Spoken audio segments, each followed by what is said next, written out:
आज पीएम मोदी की अध्यक्षता में केंद्रीय मंत्रिपरिषद की बैठक होगी, जिसमें कई अहम मुद्दों पर चर्चा हो सकती है। इसके साथ ही इस दौरान मंत्रियों के कामकाज का भी लेखा जोखा देखा जाएगा। गुजरात चुनावों को लेकर बीजेपी केंद्रीय चुनाव समिति की बैठक में पीएम मोदी शामिल हुए। बैठक में कैंडिडेट के नामों पर विचार किया गया। केंद्रीय गृह मंत्री अमित शाह ने आईबी अधिकारियों के साथ हाई लेवल मीटिंग की। इस बैठक में गृह मंत्री ने अधिकारियों को आतंकवाद के साथ साथ इसके सपोर्ट सिस्टम से सख्ती से निपटने पर जोर दिया।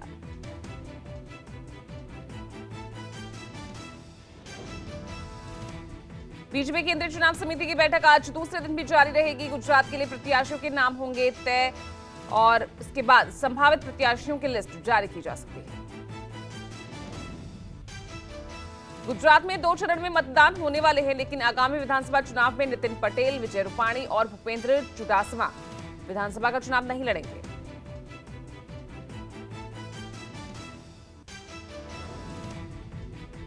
सामने से हमारा ऑफर रखा है कि हम विधायक का चुनाव लड़ना नहीं चाहते। टिकट नहीं मिलने का तो सवाल ही नहीं है। मैंने बोला ना 6 टर्म में विधायक रहा हूँ। अपने 80% लोगों ने मेरे नाम के लिए सिफारिश की थी। गुजरात विधानसभा चुनाव से पहले कांग्रेस को एक और बड़ा झटका लगा है। कांग्रेस विधायक भावेश कटारा ने विधायक पद से इस्तीफा दे दिया है।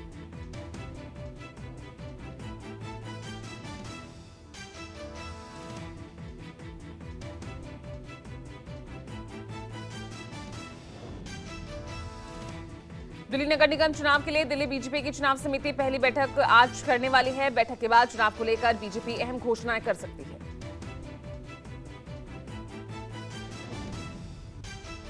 मुख्यमंत्री अरविंद केजरीवाल के आवास पर आप नेताओं की बैठक हुई। इस बैठक में नगर निगम चुनाव के उम्मीदवारों के नामों को लेकर चर्चा हुई। दिल्ली के डिप्टी सीएम मनीष सिसोदिया ने कहा कि आज आम आदमी पार्टी दिल्ली एमसीडी चुनाव को लेकर 10 गारंटियों की घोषणा करेगी। एमसीडी चुनाव में जीत के लिए आप जोर शोर से जुटी है और उसके तहत आज आम आदमी पार्टी एमसीडी चुनाव के लिए ऑटो कैंपेन लॉन्च करने जा रही है। कांग्रेस महासचिव प्रियंका गांधी आज सिरमौर के श्रीलाई में जनसभा करेंगी। शाम को प्रियंका गांधी शिमला में रोड शो करेंगी। हिमाचल प्रदेश में सीएम योगी 4 चुनावी जनसभाएं करेंगे। कुल्लू में सुबह 11:30 बजे और मंडी में 2 सभाओं के साथ ही ऊना जिले में शाम 4 बजे के लगभग सीएम योगी की जनसभा होगी। ईडी ने झारखंड के सीएम हेमंत सोरेन को दूसरा नोटिस भेजा है और 17 नवंबर को ईडी ऑफिस में पूछताछ के लिए बुलाया है। चुनाव आयोग की नोटिस पर अखिलेश यादव को आज सबूत पेश करने का आखिरी दिन है। इसी ने यूपी में मतदाता सूची में यादव और मुस्लिम समुदाय के वोटर्स कम करने के आरोप को प्रमाणित करने के लिए सबूत पेश करने के लिए कहा है। शिवसेना सांसद संजय राउत आज प्रेस कॉन्फ्रेंस करेंगे। राउत के जेल से बाहर आने के बाद उनके स्वागत के लिए बड़ी संख्या में कार्यकर्ता जेल के बाद बाहर इकट्ठा हुए। संजय राउत ने कहा, हमने जिंदगी में कभी गलत काम नहीं किया। मैंने 100 दिन से भी ज्यादा जेल में काटे हैं, जिसे मैं कभी नहीं भूलूंगा। मुझे किसी से गिला शिकवा नहीं। आज रामपुर निचली अदालत में आजम खान की दोष सिद्धि पर रोक लगाने की याचिका पर सुनवाई होगी। निचली अदालत दोष सिद्धि पर रोक लगाती है तो आजम खान विधानसभा सदस्य बने रहेंगे।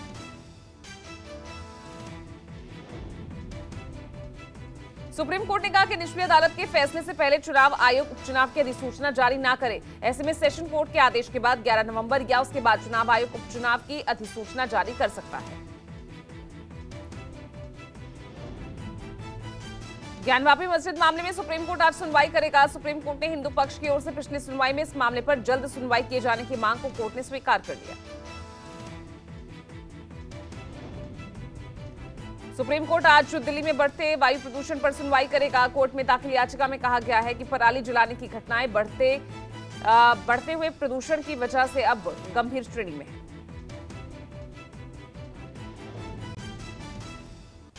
सरकार ने सुप्रीम कोर्ट में हलफनामा दाखिल कर कहा कि इस्लाम और क्रिश्चियनिटी अपनाने वालों को अनुसूचित जाति का दर्जा नहीं दिया जा सकता, क्योंकि इन धर्मों में जाति आधार पर भेदभाव नहीं है।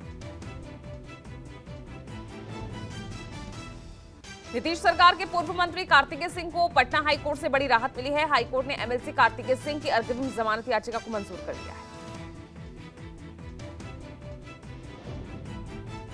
कांग्रेस की भारत जोड़ो यात्रा का आज 64वां दिन है। पदयात्रा 6 बजे शुरू होकर 10 बजे दाने गांव पहुंचेगी। ब्रेक के बाद शाम 4 बजे पदयात्रा दोबारा शुरू होगी और राहुल गांधी से लोग मुलाकात भी कर पाएंगे। महाराष्ट्र कांग्रेस के वरिष्ठ नेता अशोक चौहान ने कहा कि कांग्रेस की भारत जोड़ो यात्रा में आज सुप्रिया सुले और जयंत पाटिल, साथ ही जितेंद्र आव्हाड शामिल होंगे। ओडिशा सरकार 10 नवंबर को मंडी दिवस के रूप में मनाएगी। सीएम नवीन पटनायक ने हिंदू कैलेंडर के मार्गशीरा महीने के पहले गुरुवार को राज्य में मंडियां दिवस के रूप में मनाने की घोषणा की है। यूपी के मैनपुरी, रामपुर और खतौली में डेरा डालेंगे सरकार के मंत्री और संगठन के पदाधिकारी। बीजेपी ने रणनीति के तहत जातीय समीकरणों के लिहाज से नेताओं की ड्यूटी लगाई है।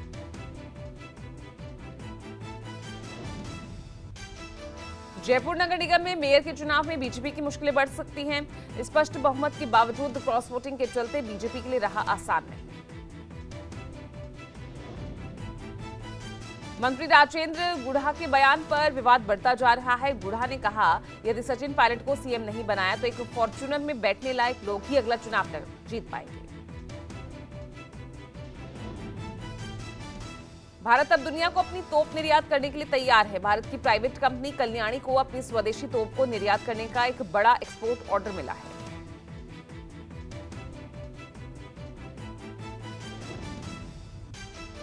जम्मू में प्रसिद्ध पर्यटक स्थल पटनी टॉप से सटे नथा टॉप में बर्फबारी से ठंड बढ़ गई है। बारिश के चलते जम्मू, सांबा, कठुआ समेत कई जिलों में किसानों की धान की फसलें बर्बाद हो गई। पश्चिम बंगाल में टेट उम्मीदवारों का विरोध प्रदर्शन जारी है। कोलकाता में बोर्ड के खिलाफ विरोध जताने पर पुलिस ने कई प्रदर्शनकारियों को हिरासत में लिया। अनुराग ठाकुर ने हिमाचल चुनाव में पहाड़ियों का साथ मिलने का दावा किया और कहा कि बीजेपी की सरकार लाने के लिए लोगों ने स्लोगन दिया है, डबल इंजन की गाड़ी, भाजपा संग पहाड़ी।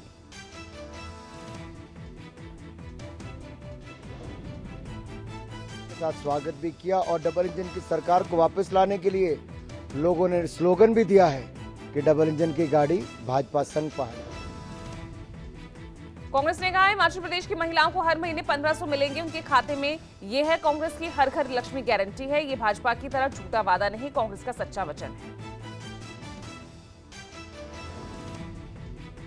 महिलाओं को मिलेंगे हर महीने 1500 रुपए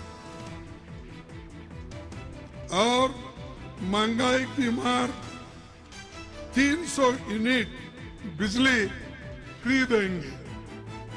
ये वायदे नहीं, ये जुमले नहीं है जैसा कि मोदी साहब ने जुमला किया।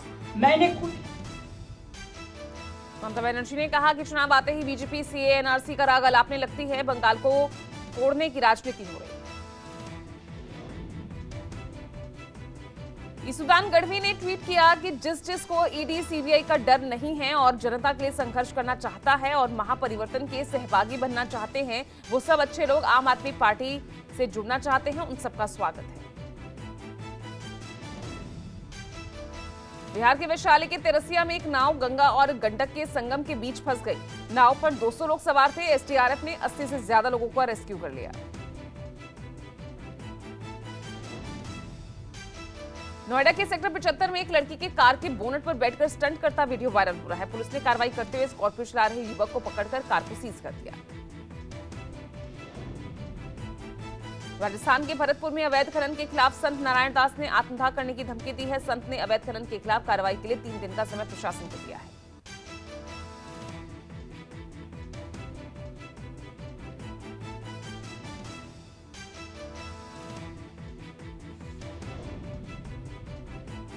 फीस बढ़ोतरी के खिलाफ छात्रों ने बीएचयू के गेट पर धरना प्रदर्शन किया। छात्रों का कहना है कि जब तक बढ़ी फीस वापसी का कोई आदेश लिखित में नहीं दे दिया जाता, तब तक वो लोग गेट से नहीं हटेंगे।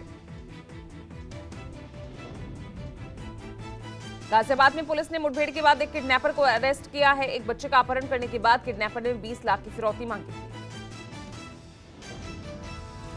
दिल्ली के किशनगढ़ में एक युवक ने अपने दोस्त की पत्थर मारकर हत्या कर दी। मृतक दिल्ली में एक फ्लैट खरीदने के लिए रुपए उधार मांग रहा था। पैसे नहीं देने पर विवाद में नरेंद्र सिंह ने गुस्से में आकर अपने दोस्त की हत्या कर दी।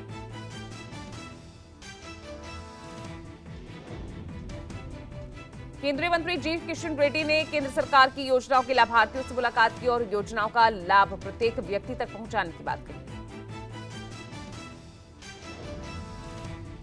हिमाचल चुनाव के बीच सीएम जयराम ठाकुर लगातार जनसभाएं कर रहे हैं। लोगों से मुलाकात कर सरकार की योजनाओं को जन जन तक पहुंचने का दावा कर रहे हैं।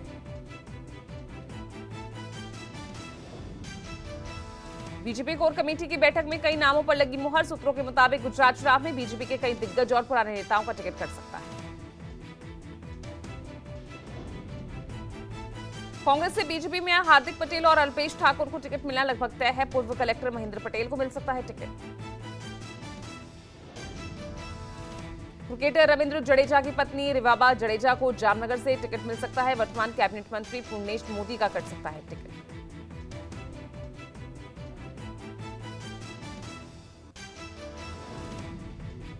भारतीय मूल की अरुणा मिलर ने अमेरिका में इतिहास रचा। अरुणा ने मैरीलैंड में लेफ्टिनेंट गवर्नर का पद संभालने वाली पहली अप्रवासी बनी। ट्विटर में वेरीफाइड यूजर्स को जल्द नया ऑफिशियल बैच मिलेगा और इसके साथ ही कंपनी में ब्लू टिक के लिए $8 की पेड सर्विस भी शुरू होगी।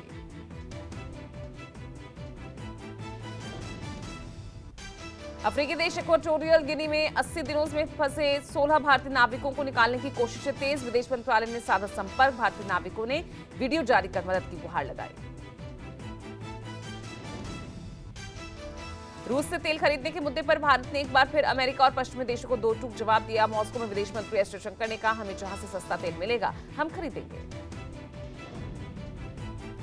मॉस्को में रूसी विदेश मंत्री सर्गेई लावरोव और विदेश मंत्री एस जयशंकर के बीच द्विपक्षीय वार्ता हुई। जयशंकर ने यूक्रेन युद्ध पर कहा कि मौजूदा वैश्विक हालात में युद्ध किसी समस्या का समाधान नहीं।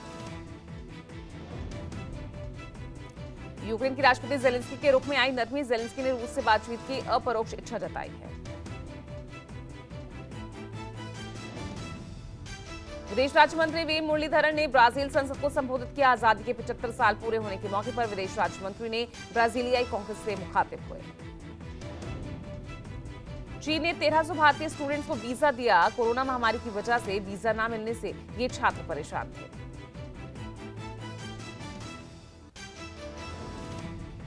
पाकिस्तान के पूर्व प्रधानमंत्री इमरान खान पर हुए हमले में एफआईआर दर्ज कराई गई। हालांकि इमरान और पीटीआई की शिकायत के बावजूद प्राथमिकी में पीएम शहबाज, गृह मंत्री और मेजर जनरल फैजल नसीर का नाम शामिल नहीं।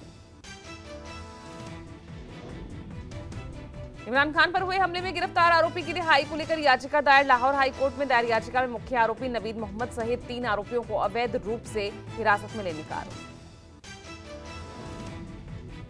फवाद चौधरी ने पीएम मोदी की आड़ में पाकिस्तान की मौजूदा सरकार पर तंज कसा। फवाद ने कहा कि भारतीय प्रधानमंत्री ठीक ही कहते हैं कि समझ नहीं आता कि पाकिस्तान में किससे बात की जाए। पाकिस्तान के गृह मंत्री राणा सनाउल्लाह ने कहा कि पाकिस्तानी पत्रकार अरशद शरीफ की केन्या में हत्या हुई थी। सनाउल्लाह ने कहा कि जांच में ये बात साफ हो गई है कि ये गलत पहचान का मामला नहीं। अमेरिका में मिड टर्म चुनाव के रुझानों में मतगणना के दौरान पूर्व राष्ट्रपति डोनाल्ड ट्रंप की रिपब्लिकन पार्टी आगे, वहीं बाइडेन की डेमोक्रेट्स पार्टी पिछड़ते हुए नजर आ रही। अमेरिका के पूर्व राष्ट्रपति डोनाल्ड ट्रंप 15 नवंबर को बड़ा ऐलान करने वाले हैं। ट्रंप ने साफ कर दिया कि 2024 राष्ट्रपति चुनाव लड़ने की वो भी तैयारी कर रहे हैं। चीन के राष्ट्रपति शी जिनपिंग ने अपनी सेना को अत्याधुनिक और मजबूत बनाने का संकल्प दोहराया। जिनपिंग ने घरेलू और वैश्विक चुनौतियों के मद्देनजर चीनी सेना को युद्ध के लिए तैयार रहने के लिए कहा।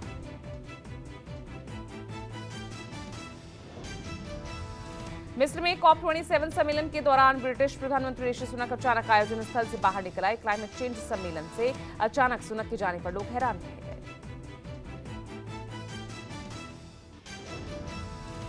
पोलैंड में सत्ताधारी पार्टी के नेता जेरोस्लाव काजिंस्की ने अजीबोगरीब बयान दिया। काजिंस्की ने कहा कि अगर 25 साल से कम उम्र की लड़कियां ज्यादा शराब पीती हैं तो भविष्य में उनके बच्चे नहीं होंगे।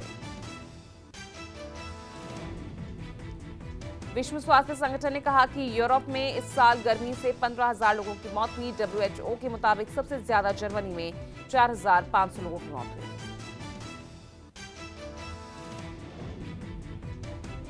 नाइजीरिया के इंस्टाग्राम स्टार और गुची मास्टर के नाम से मशहूर रेवन अब्बास को 11 साल की सजा सुनाई गई है। लॉस एंजलिस की अदालत ने चोरी, हैकिंग और मनी लॉन्ड्रिंग का दोषी करार दिया।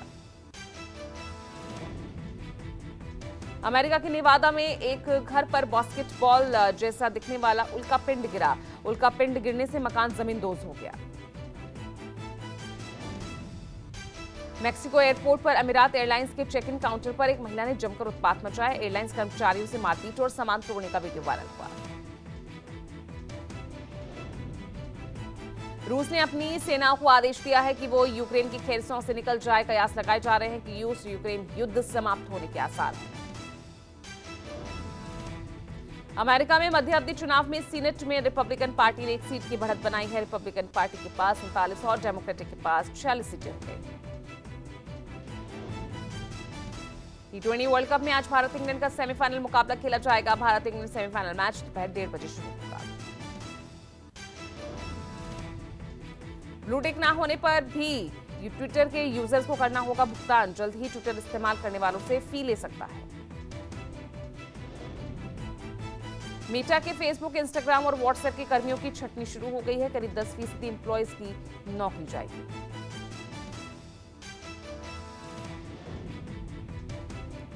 फिल्म इंडिया लॉकडाउन का ट्रेलर रिलीज हुआ। फिल्म 2 दिसंबर को OTT पर रिलीज होगी।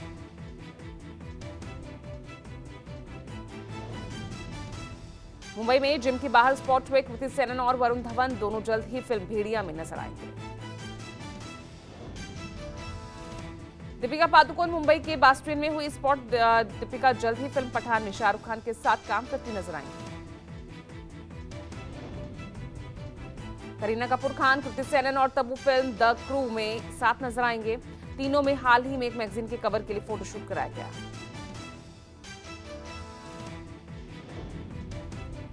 वरुण धवन और कृति सेनन अपनी अपकमिंग फिल्म भेड़िया के प्रमोशन में बिजी। वरुण ने अपने इंस्टा पर एक वीडियो शेयर किया जिसमें वो भेड़िया का फिल्टर यूज करते नजर आए। कार्तिक आर्यन ने अपनी अपकमिंग फिल्म फ्रेडी का टीजर अपने इंस्टा अकाउंट पर शेयर किया। फिल्म 2 दिसंबर को OTT प्लेटफॉर्म हॉटस्टार पर रिलीज होगी। माधुरी दीक्षित ने अपने इंस्टाग्राम पर एक वीडियो शेयर किया जिसमें वो एक्टर अर्जुन बिजलानी के साथ डांस करते हुए नजर आए। सोनाक्षी सिन्हा ने इंस्टा हैंडल पर रिसेंट लुक की कुछ फोटोज शेयर की जिसमें वो ब्लू व्हाइट ड्रेस में अलग अलग पोज देते हुए नजर आए। करीना कपूर ने लंदन वेकेशन की कुछ फोटो सोशल मीडिया पर शेयर की जिसमें करीना कपूर लेदर पैंट और प्राडा जैकेट पहने नजर आई। उमा कुरैशी अपनी अपकमिंग फिल्म मोनिका ओ माय डार्लिंग को लेकर काफी लाइमलाइट में हैं। हाल ही में एक्ट्रेस ने अपने इंस्टा पर वीडियो शेयर किया जिसमें वो राजकुमार राव और राधिका आप्टे के साथ मस्ती करती नजर आई। प्रियंका चोपड़ा ने अपने इंस्टाग्राम पर वीडियो शेयर किया जिसमें वो स्कूल में बच्चों के साथ बातचीत करती नजर आ रही हैं। प्रियंका इन दिनों इंडिया में। शिल्पा शेट्टी ने हाल ही में इंस्टा पर एक वीडियो शेयर किया जिसमें वो सूर्य नमस्कार करती नजर आ रही हैं। शिल्पा वीडियो के जरिए लोगों को योग के लिए प्रेरित करती रहती है।